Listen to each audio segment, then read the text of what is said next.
आकाशवाणीचे पुणे मुरकुटे केंद्र सायंकाळचे 8:15 वाजलेले आहेत. अजय कदम आपल्याला प्रादेशिक बातम्या देत आहेत. भारत आणि आफ्रिका यांच्यातील संबंध बिघडण्याच्या कारणांचा परराष्ट्र खात्याला आता उलगडा झालेला आहे. भारत सरकारने निर्यात केलेला ठाकूर प्रजातीतील एक भारतीय प्राणी तेथील प्राणी संग्रहालयातून अचानक गायब झाल्याचे तेथील वन्य प्राणी संरक्षणाच्या लक्षात आल्यानंतर या प्राण्याचा प्रतिशोध सुरू झाला. मात्र हा प्राणी पुन्हा मायदेशात पळाला असावा असा जाणकारांचा कयास आहे. हा प्राणी यापूर्वी बालचित्रपटात वापरला गेला होता, मात्र नंतर सर्कशीत वापरता येईल किंवा आफ्रिकन जंगलात मुक्तपणे उधळता येईल असे तेथील सरकारला पटवून या भारत सरकारने द्विपक्षीय करारानुसार हा प्राणी कवडीमोल भावाने विकला होता. हा प्राणी जेव्हा आपला आवाज काढतो तेव्हा हसरे बोल, कविता किंवा पोवाडा ऐकण्याचा फास होतो अशाही अफवा पसरवण्यात आल्या होत्या. भारतात हा प्राणी एका गार्डनच्या कळपात अनेकांनी मरकट लीला करताना पाहिल्याचे लोकांनी दावा केला असून बिबट्यासाठी वापरणारा पिंजरा वापरून त्याला जेरबंद करावा लागेल असे माजी पोलीस आयुक्त अजय कदम यांनी सांगितल्याचे समजते. चंदूलाल कारवा यांच्यामुळे करवाच हा या पद्धतीचा भारतीय संस्कृतीत समावेश झाला असावा अशी माहिती अजित ठाकूर यांनी कोणीही विचारले नसताना दिली आहे. कडवा चौथला चाळणीतून लपून लपून चंद्राचे दर्शन घेतात. या पद्धतीतूनच चंद्रयान पाठवण्याची कल्पना शास्त्रज्ञांना सुचली असावी असा दावा अजित ठाकूर यांनी केला आहे. घराच्या गच्चीवरून ते राष्ट्राला उद्देशून बोलत होते. चंद्रयानातून पाठवलेल्या गुप्त उपग्रहाद्वारे श्री चंदूलाल कारवा हे शहरातील फुकट कार्यक्रमाची ताजी माहिती दररोज जागीत पुरवत असतात. योगायोगाने त्यांच्या सायकलीवरून ते भूतलावर चौफेर भ्रमण करत असतात आणि योगाचे डोस लोकांना पाजत असतात. उपग्रहावरून आलेल्या ताज्या फोटो स्पष्ट दिसत आहेत. प्राध्यापक रमेश गोरंटीवार आता अध्यापन क्षेत्रातून निवृत्त झाले, त्यामुळे शिक्षण क्षेत्रात दबक्या आवाजात आनंद व्यक्त होत आहे. त्यांच्या शिकवण्यामुळे जेवढ्या लोकांचे नुकसान झाले त्यापेक्षा त्यांनी शिकवणे बंद केल्यानंतरच अनेक विद्यार्थ्यांचे भले झाल्याचे लक्षात आले आहे.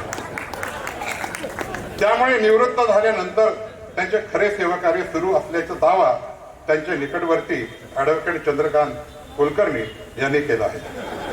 गोरंटीवार सध्या देवानंदच्या अवतारात सुरसंगमचा जगप्रसिद्ध कार्यक्रमाच्या माध्यमातून सुरात बेसुरात गीते गाऊन स्वतः प्रति किशोर कुमार असल्याचा दावा करत असतात. त्या सुरसंगमच्या कार्यक्रमाचे निर्माता श्री ब्रिजभूषण शर्मा यांनी पुष्टी दिली आहे. मुरकुटे गार्डन ग्रुपच्या अन्न व नागरी पुरवठा खाते सांभाळणारे श्री राजकुमार मालू यांना गेल्या 26 जानेवारी बागेश्वर बाबाची उपमा देण्यास आनंदवनच्या ग्रुपने मान्यता दिलेली आहे. श्री राजकुमार मालू खाद्यमाल पुरवठ्याबरोबरच बागेतच ठिया मांडून असल्याने त्यांना आता लोक बागेश्वर बाबा म्हणूनच ओळखू लागले आहेत.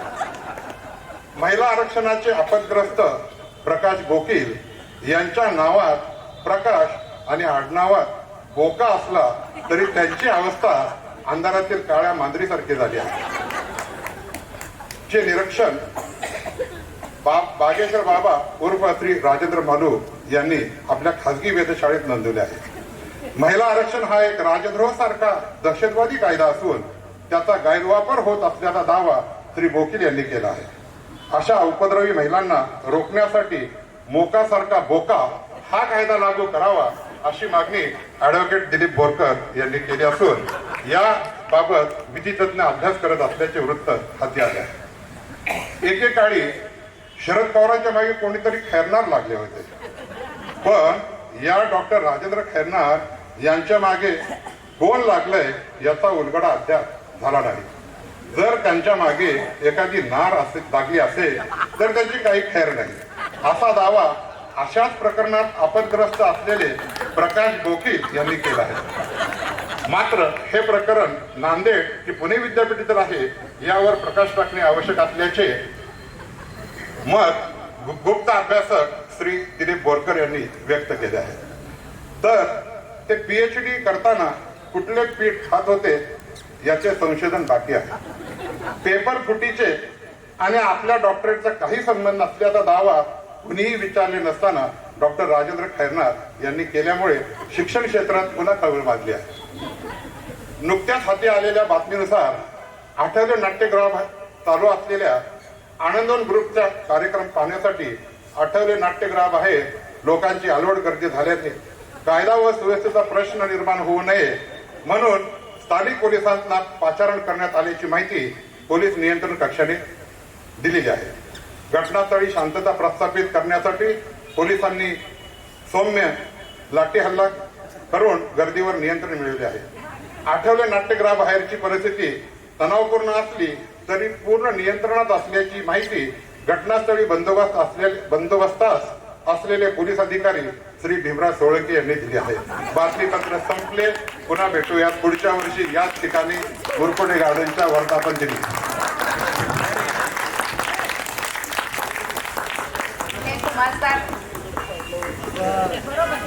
हे खुमासदार बातमीपत्र आपल्या सगळ्यांनाच खूप आवडलंय. हे तुमच्या टाळ्यांवरून आणि तुमच्या वेळोवेळच्या रिस्पॉन्स वरून लक्षात आलेलं आहे. आता पुढच्या परफॉर्मन्स कडे वळूया.